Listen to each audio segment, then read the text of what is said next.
Yeah, guys. Okay, so basically today I'm a bit tight because tomorrow in like 6 hours, yeah, less, I have to grab a flight to Spain because I have a gig tomorrow. So we're gonna do like 45, 50 minutes of. I'm gonna like start to mix a track that I basically I had it finished and I didn't really mix it. So I was having a look today to my old projects and I found this is pretty finished, so I can show a bit of like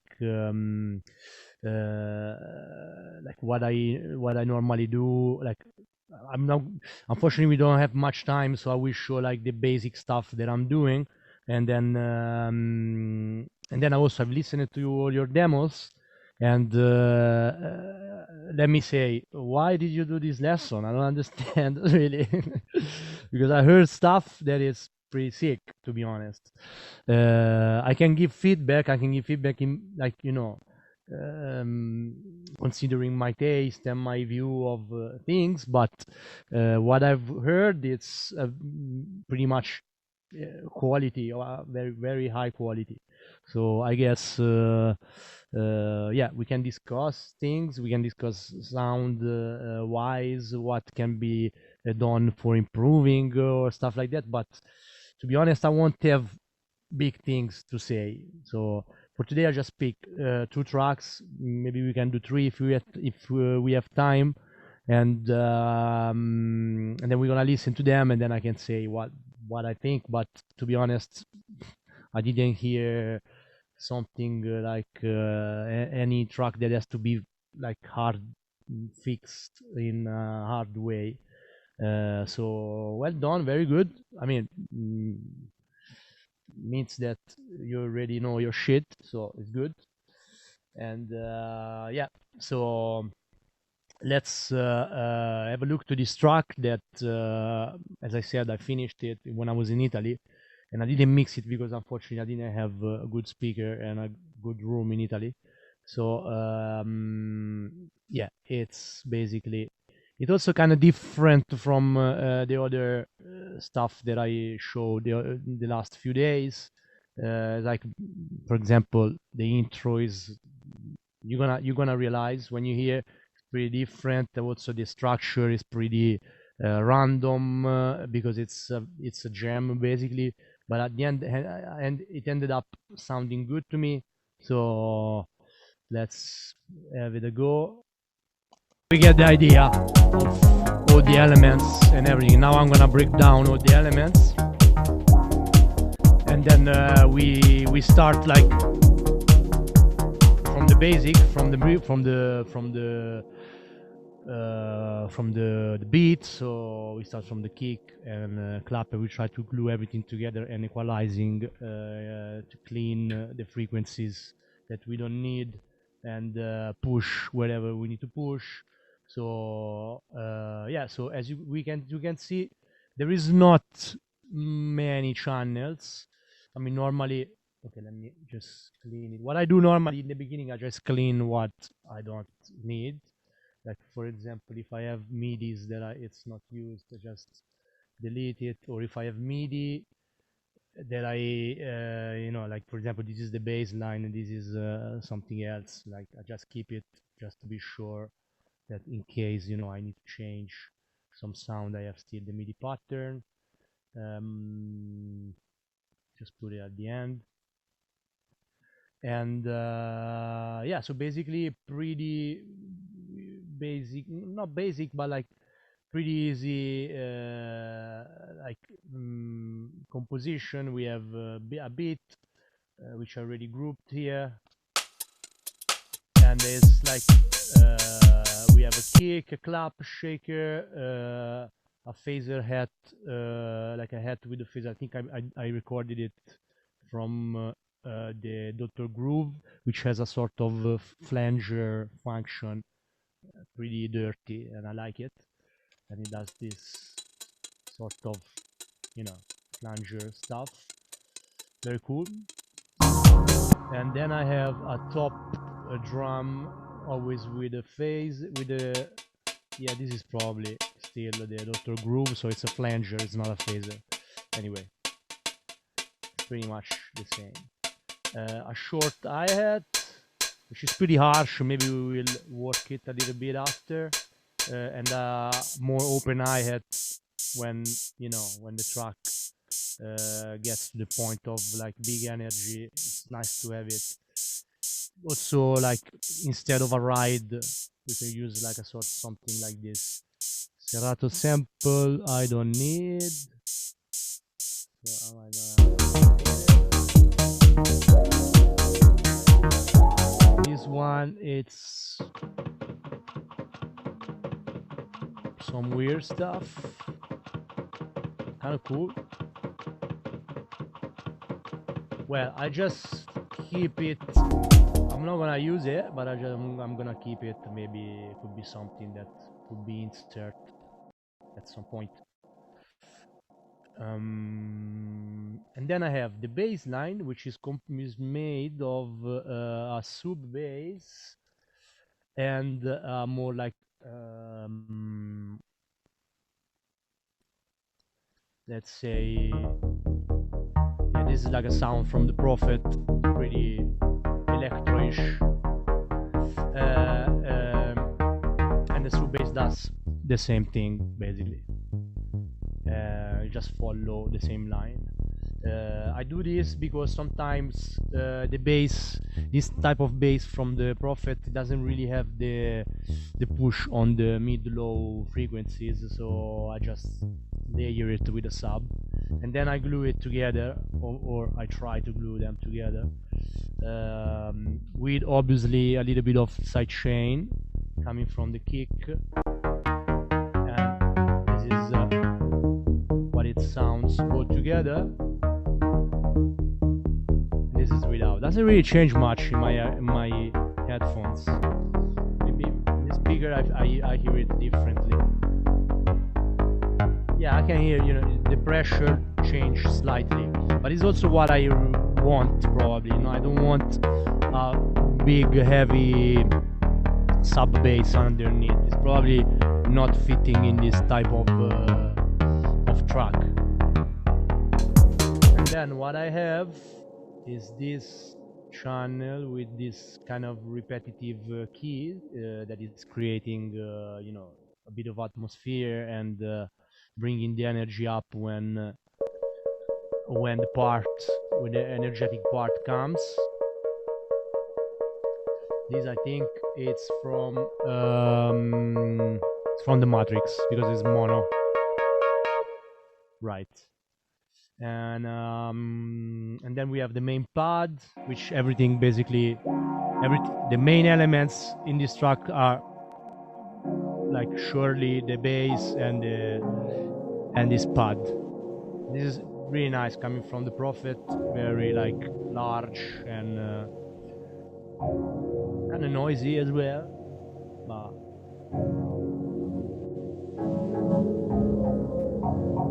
okay.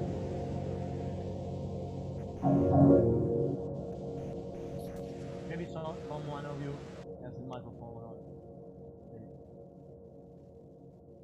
I was hearing like a noise. No? Okay. Okay. Now should be fine. Okay, so yeah. Like literally 20 channel. Let's say if we group the bass, like not even 20 channel, which is probably the best, to be honest. If you're able to finalize a track and you have less than 20 channel, your mixing work afterwards will be definitely easier. Okay, so I'm gonna do a little bit of order here, and we'll put the drum section on top.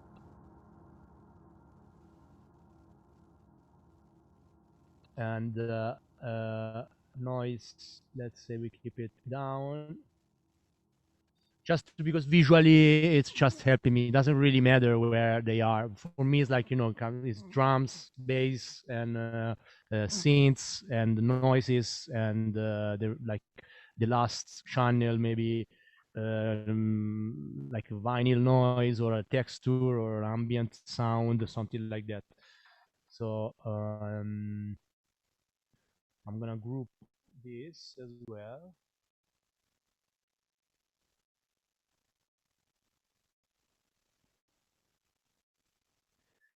And I do this because it's kind of easier for me to when I like tweak the sound properly of each element to balance the levels between drums, synths, and bass. It's just, then I play around with the volume, with the track volume, and if I have to clean a bit of frequencies, I just go with a Q. But that's what I do normally, or I just glue it. That's what I do normally. And sometimes in the drums, maybe I can put like a saturator or something to have a bit of crunchiness. Um, in this case, I think I don't really need it. It sounds already pretty fat.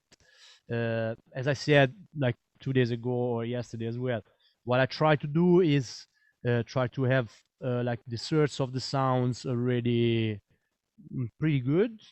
I mean, good to my ear, obviously, and so then I don't have to struggle during the mix down. I don't have to do too many things and add plugins on top of plugins on top of plugins, and just do the I don't want to say do the less possible, but like yes, using the less plugins possible, and trying to reach a decent sound for the pre-master, for the premix, um, for the pre-master, using predominantly EQs and slightly compressors and reverbs.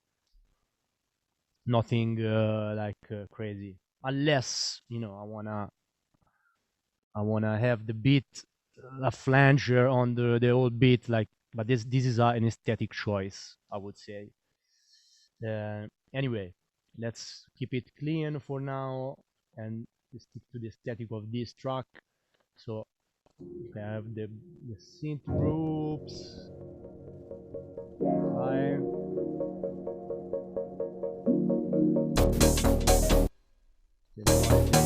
Get on their own. So also what I'm not gonna do now is like, because I have pretty much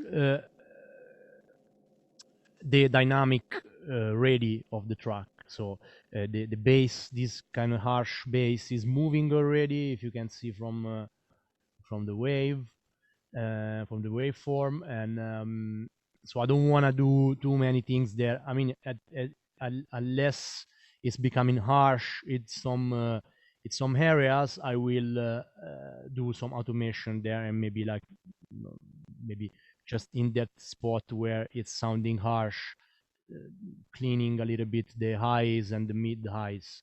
But yeah, this is gonna be in case I need it in as an automation, so not like through the whole clip. Okay, so let's start with the drum. Let's have a quick listen.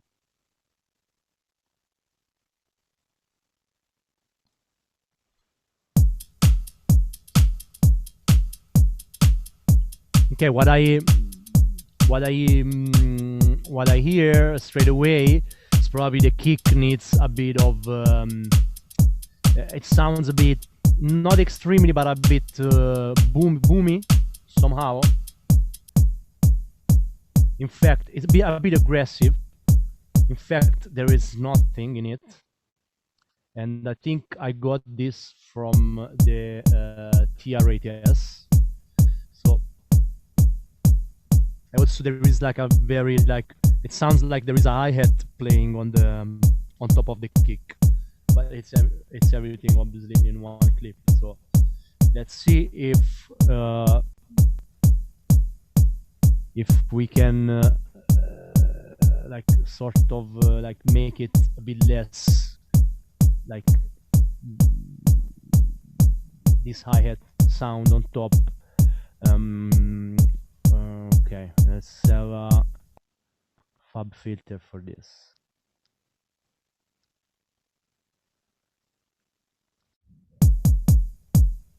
Mono. Okay.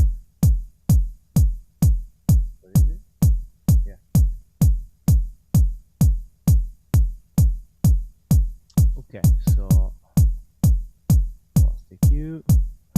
Right, I see right away that I can easily clean until 20. Let's see how it sounds if I do a cut on 48 dB. Okay, and now I'm gonna see where this boomy kind of thing is coming in, from where it's coming. Let's see.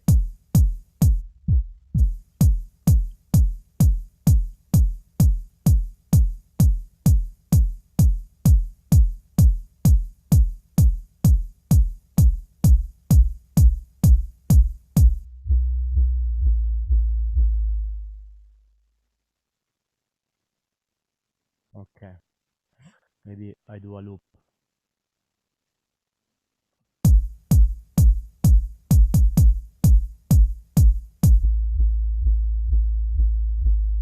Okay, maybe it's a bit too much. And of course, what I'm gonna do, I'm not gonna cut it all completely, because I wanna feel a bit of boom on the kick. So let's see. Okay, I feel that is already kind of clean.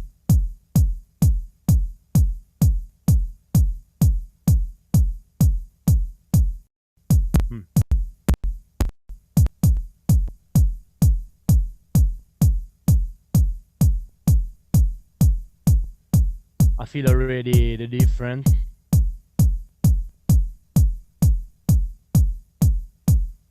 And then let's see if we can get rid of these kind of hi-hat sounds on top.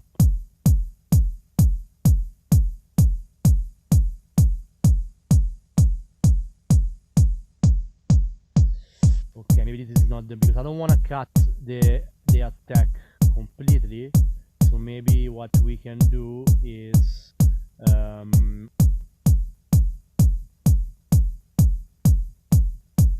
gonna do a bell here as well.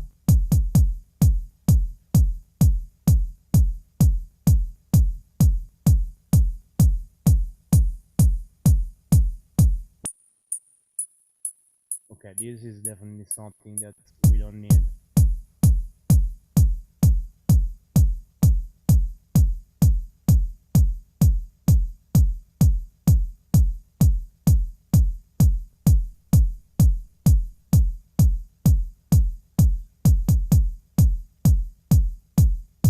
Okay, I feel already that it's gonna be hard to take this out completely, because of course I don't really wanna do a big cut on the highs. I will probably you know, you need to also hear if it's fitting with the rest pretty good and it's not kind of resulting harsh. I would, but I see now that this is in red here now, so maybe I fuck up something. So because the beat is playing, okay.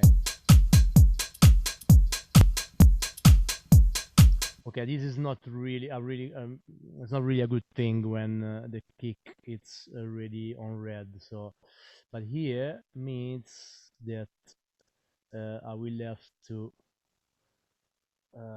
adjust the volume of the other elements in order to bring the group level to 0. and having the same kind of volume. Let's try now.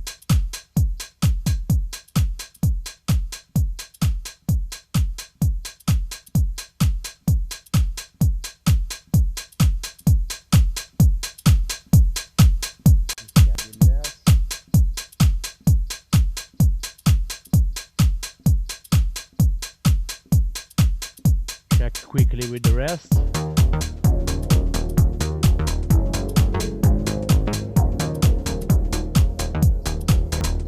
Okay, let's go back to the kick. Okay, so to be honest, I think we can cut something here as well. Normally there's some like frequencies that we don't need. Okay, this is definitely more like the body.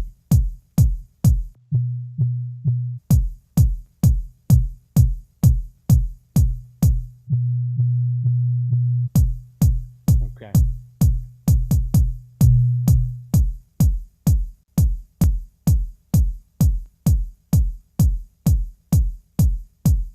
Okay. Let's hear all together.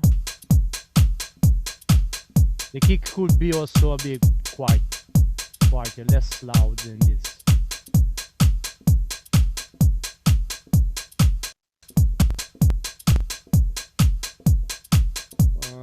Okay.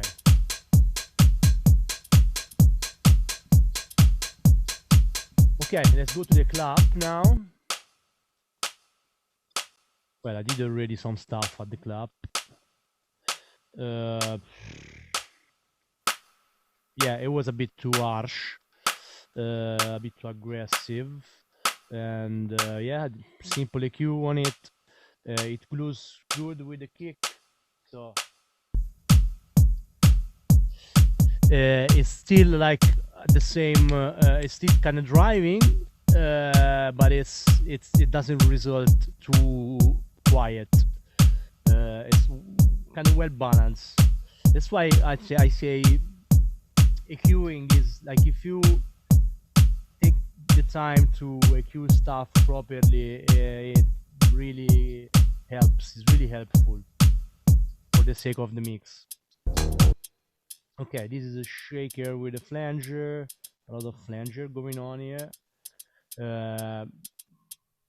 Nothing is happening here. Maybe it could be pen slightly to the right or the left. Let's see how it sounds all together. Let's see if there is something to clean here. Not really. Yeah, like a little bump here. Okay.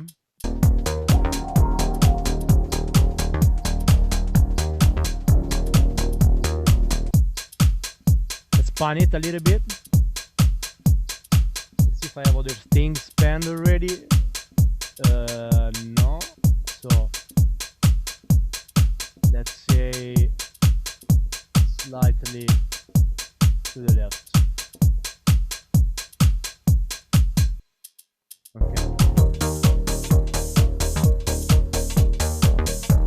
Okay, so then we have the hi-hat.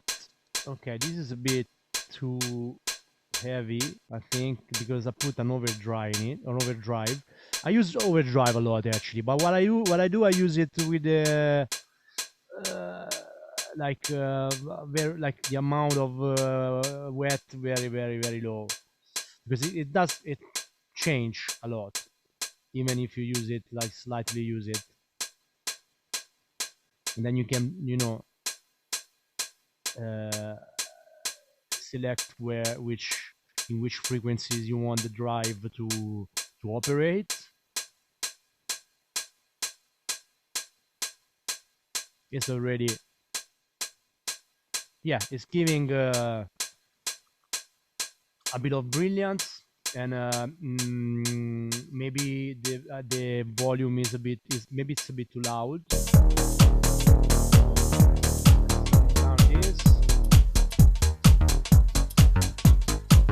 Actually, Actually could be a bit louder, probably.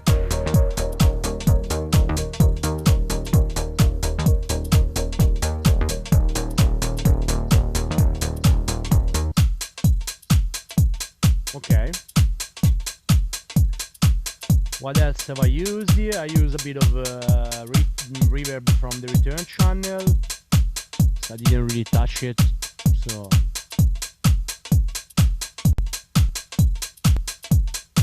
I can maybe reduce the decay a little bit.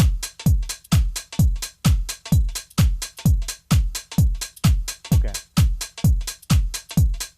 I always want to be careful with reverbs because, of course, when you send the track to master, everything will go to the roof, and the reverb are most likely to get very loud.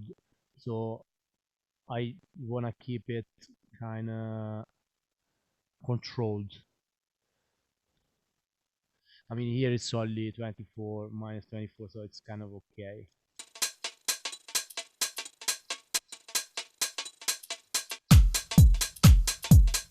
Okay. And then I have the big off hi-hat. There is a filter here. I want to clean it as well. There's nothing to clean really. I'll do it anyway, never know.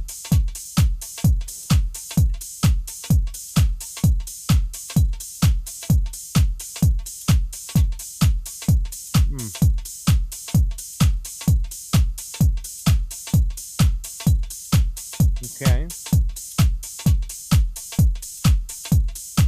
Okay, the kick is definitely tighter than before, and this is good for the sake of the mix.